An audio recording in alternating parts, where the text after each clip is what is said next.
Go.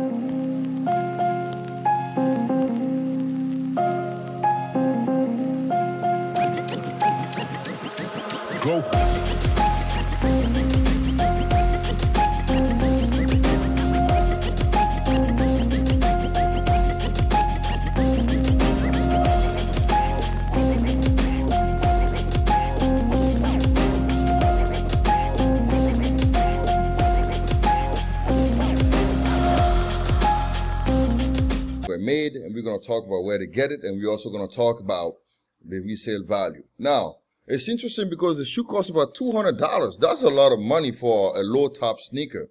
And when I checked it, I didn't think there was any kind of like extra perks that came with the shoe. No special box. I don't think so. The leather is pretty much standard leather.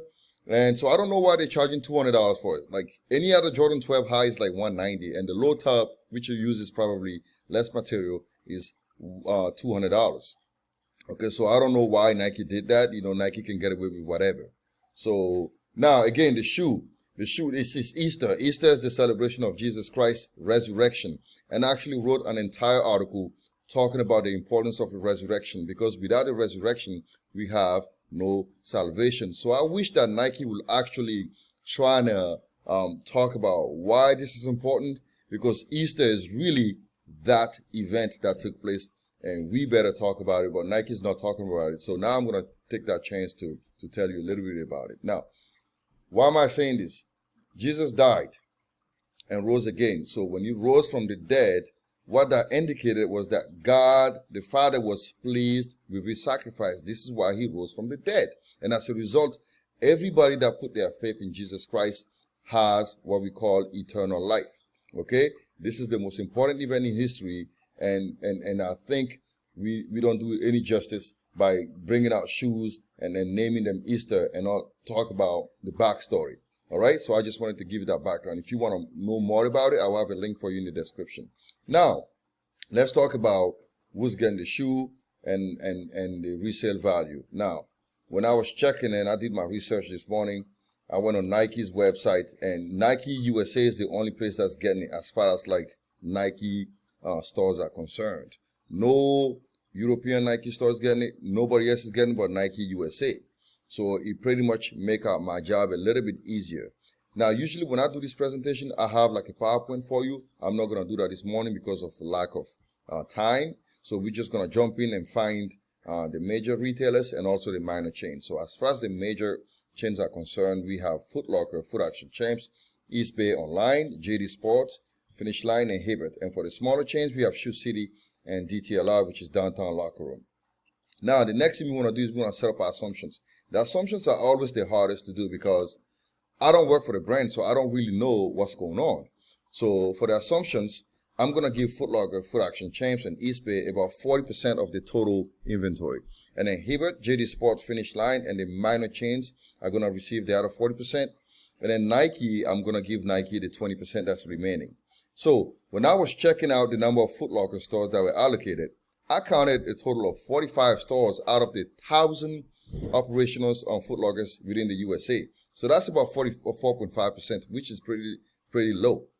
So I didn't want to do the same thing for the Champs, so I assumed that Champs locations is going to be 5%, and for Foot Action, we're also going to say 5%. So with that said, I'm going to give about 11 Foot Action stores an allocation, and for Champs, it's going to be 28 because 5% out of 547 is 28, and 5% out of 210 is 11. So now, as far as like the numbers are concerned, how many pairs per store? For Foot Locker, since Foot Locker is the biggest, I gave Foot Locker 70 pairs. And for Foot Action and Champ, I'm going to give them 48 each. And I'm also going to give the online, allocation about a half the total the physical stores are getting. And East Bay is going to get a third from all the online stores combined.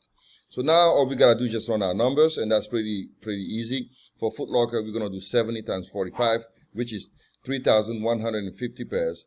For Foot Action, it's going to be 11 times 48, which is 528 pairs. And for Champs, it's going to be 27 times 48, which is 1,296 pairs. And for the online allocation, we're going to total up these numbers and divide it by 2, which gives us 2487. And for East Bay, we said it was a third of the total the online allocation is getting. That's going to be 829 pairs.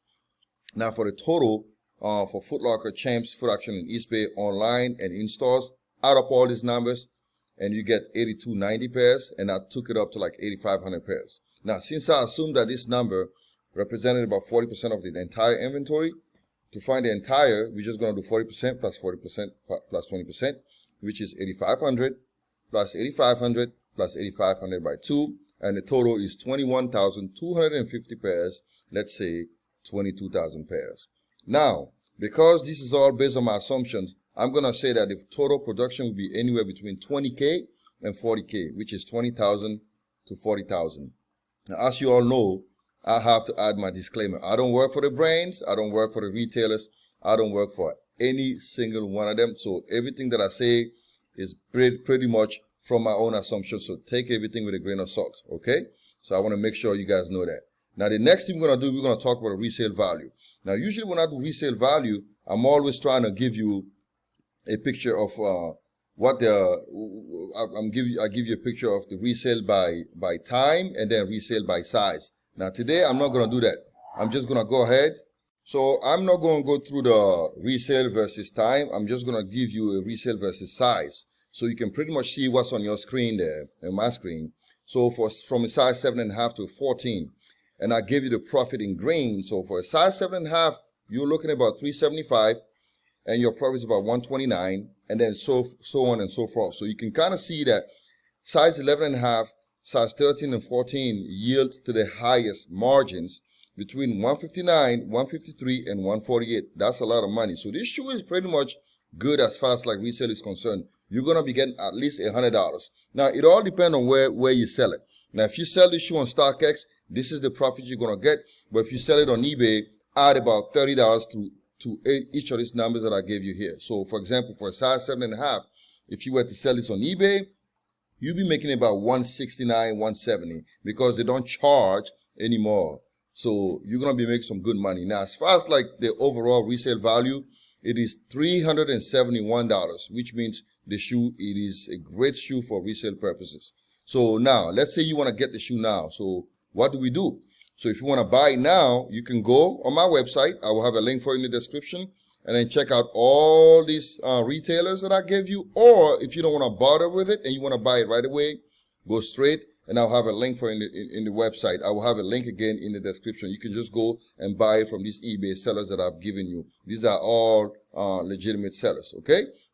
Now, I'm going to be talking about the Air Jordan 5 Raging Bull next week. So every Tuesday, I'm going to try to do the projection. So be sure to check the website on Tuesdays because I'm going to have that on the website before I put it on YouTube. Again, if this kind of content is pleasing to you, please like it, share it, and subscribe to the channel. It does help a lot. Have a wonderful day, and I'll see you next time. Thank you very much.